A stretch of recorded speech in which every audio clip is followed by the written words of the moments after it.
Imagine getting arrested for stealing a loaf of bread. You think you're going to jail, maybe a small cell, maybe a few years behind bars. But then the guards take you to the harbor, and that's when you see it. A giant old ship sitting in the water, dark, rotting, silent, and packed with prisoners. No one tells you this yet, but for thousands of people, getting on that ship was basically a death sentence. This is the story of the world's first floating prison. Let's go back to England in the late 1700s. You're standing in a courtroom. Your heart is pounding. You already know the judge is about to find you guilty. Maybe you stole food because you were hungry. Maybe you got caught stealing something small. Back then, it didn't take much to end up in trouble. The judge reads out the sentence. You expect to hear the word prison. Instead, the guards tell you something strange. You're being sent to a ship. A ship? That makes no sense. You look around the room. Nobody is smiling. Nobody looks relieved. In fact, some people look sorry for you, like they know exactly what's waiting for you. A few minutes later, you're being marched through the streets toward the harbor. The closer you get to the water, the more nervous you become. Then suddenly you see it, a massive wooden ship chained near the shore, old, broken, rotting, and somehow, even from a distance, it feels wrong. Very wrong. As you get closer to the harbor, people stop talking. Even the guards seem quieter. The only thing you can hear is the sound of waves hitting the wooden docks and seagulls screaming overhead. Then you finally get a good look at the ship, and honestly, it's worse than anything you imagined. This isn't some normal ship. It looks like a giant wooden skeleton floating on the water. The paint is peeling off. The wood looks rotten. The ropes hang loose from the sides. And everywhere you look, there are prisoners. Some are staring into the water. Some are sitting on the deck looking completely broken. Others are watching new arrivals like you. Not with anger, not with curiosity, but with the kind of look people have when they've already given up. You notice something else too. Nobody is trying to escape. Nobody is yelling. Nobody is fighting. The whole place feels strangely quiet. And somehow, that's even scarier. Then a guard pushes you forward. Move! The wooden ramp shakes under your feet. Step by step, you walk closer. And with every step, it feels like you're leaving your old life behind forever. The guard gives you another shove. You're standing right in front of the boarding ramp now. Up close, the ship looks even worse. The wood is cracked. The metal parts are covered in rust. You can hear the ship creaking as it moves with the waves. It almost sounds alive, like it's breathing, like it's waiting for you. One by one, prisoners walk up the ramp. Nobody talks, nobody smiles, nobody looks back. And then it's your turn. You place one foot on the ramp. It groans beneath your weight. Halfway across, a terrible smell hits you.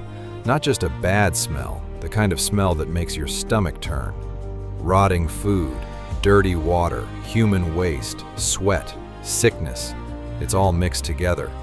You instinctively cover your nose. A prisoner standing nearby notices. He laughs. Not because it's funny, because he knows something you don't.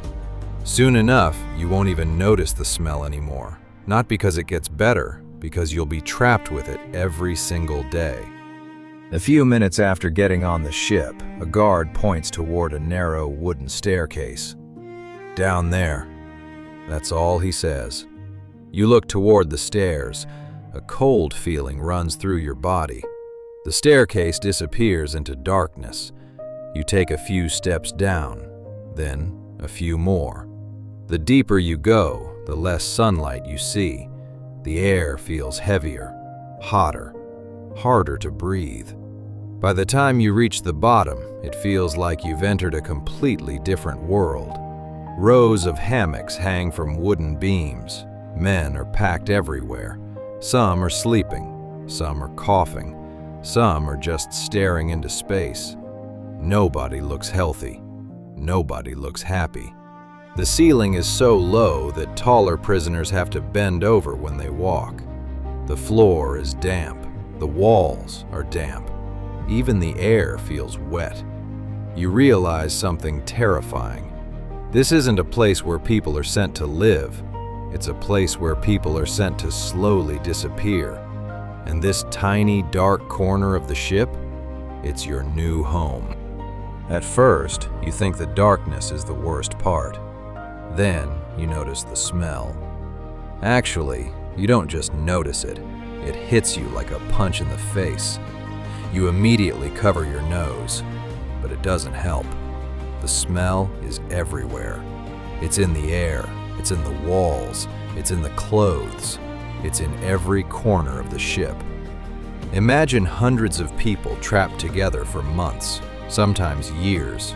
Almost no fresh air, very little cleaning, dirty water, rotting food, sweat, waste, disease, everything mixed together. Some new prisoners throw up on their first day. Others stop eating because the smell makes them sick. And the strangest part? After a while, people stop talking about it. Not because it goes away, because they get used to it. That's how bad life on these ships was. Your brain eventually accepts the smell of misery as normal. And that's a scary thing to think about. A few days go by, then a week, then another. And pretty soon, you realize something. Nobody on this ship is getting enough food. Every morning starts the same way, a long line of hungry prisoners waiting for breakfast. And when your turn finally comes, the meal is disappointing.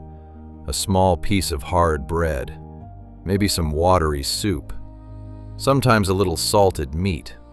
That's it. No fresh fruit, no vegetables, no decent meal. Just enough food to keep most people alive, at least for a while. The worst part?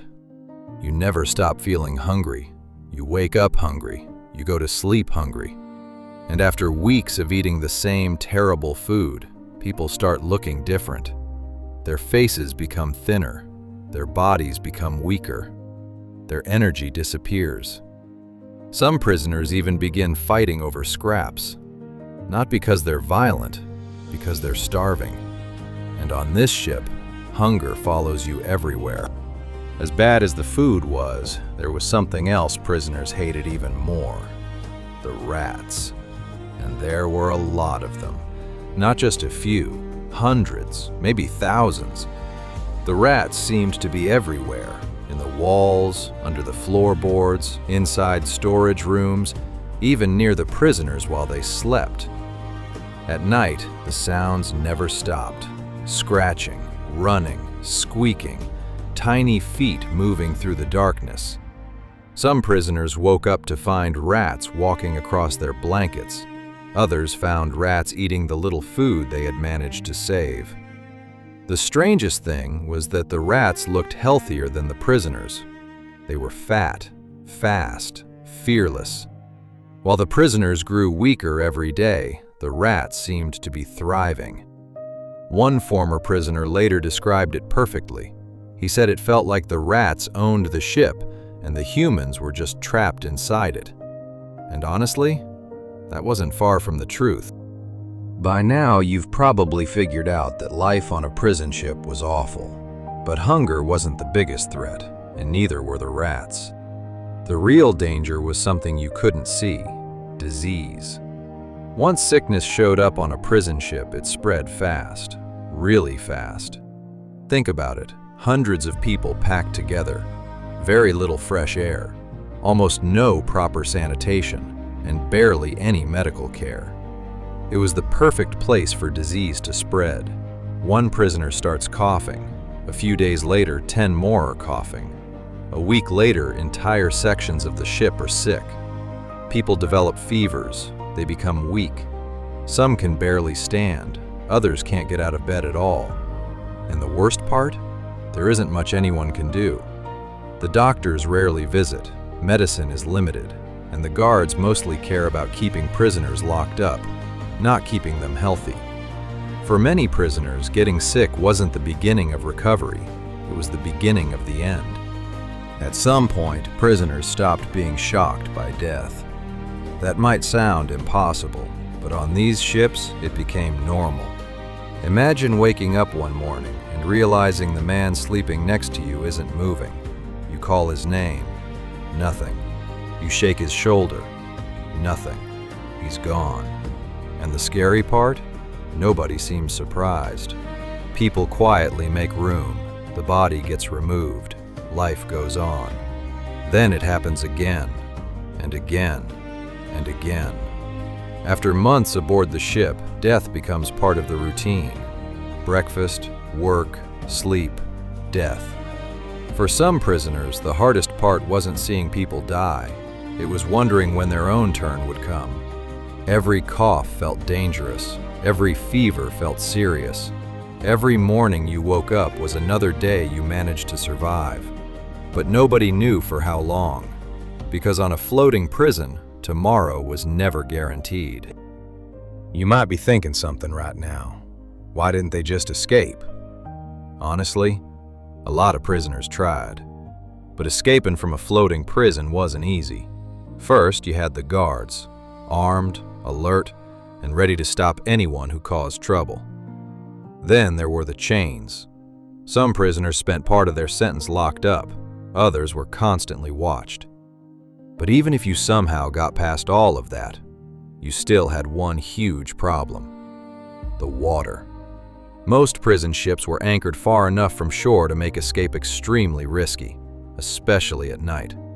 The water was cold, the currents were strong, and many prisoners couldn't swim. Still, some people were desperate enough to try. Late at night, under heavy fog or darkness, prisoners would sneak across parts of the ship looking for a chance. A loose rope, a weak guard, an open hatch, anything. Because even a tiny chance of freedom felt better than staying on that ship. Some escapes actually worked, but many didn't. And when prisoners got caught, things usually got much worse. Getting caught after an escape attempt was a nightmare. The guards wanted to make an example out of you, not just to punish you, but to scare everyone else. If one prisoner escaped successfully, others might try too. So the authorities had to send a message, and that message was simple: don't even think about it. Some prisoners were beaten, others were chained up for long periods, some lost what little freedom they still had. Imagine surviving hunger, disease, rats, and endless misery, only to make one desperate attempt at freedom and end up in even worse conditions than before. That's what made prison ships so terrifying. Even hope could be dangerous, because the moment you acted on it, you risked losing everything. At this point, you might be wondering something. Why would anyone build a prison on a ship in the first place? Well, the answer is actually pretty simple. England had a problem, a big problem. There were more prisoners than prisons. Year after year, the number of convicted criminals kept growing, and the government was running out of space. Jails were overcrowded, cells were packed, and building new prisons cost a lot of money. So officials came up with an idea. Instead of building new prisons, why not use old ships? Huge warships that were no longer useful could be turned into floating prisons. They were already built, they were already secure, and they could hold hundreds of prisoners at a time. At least on paper, it sounded like a smart solution. Cheap, fast, convenient. But there was one problem. Actually, a lot of problems. Nobody really thought about what life would be like for the people trapped inside. The ships were never designed to be homes. They were never designed to hold prisoners for months or years. And before long, those floating prisons became some of the most miserable places in the country. What started as a practical solution slowly turned into a humanitarian disaster, and thousands of people paid the price. Eventually, people started paying attention. Reports began to spread. Former prisoners told their stories.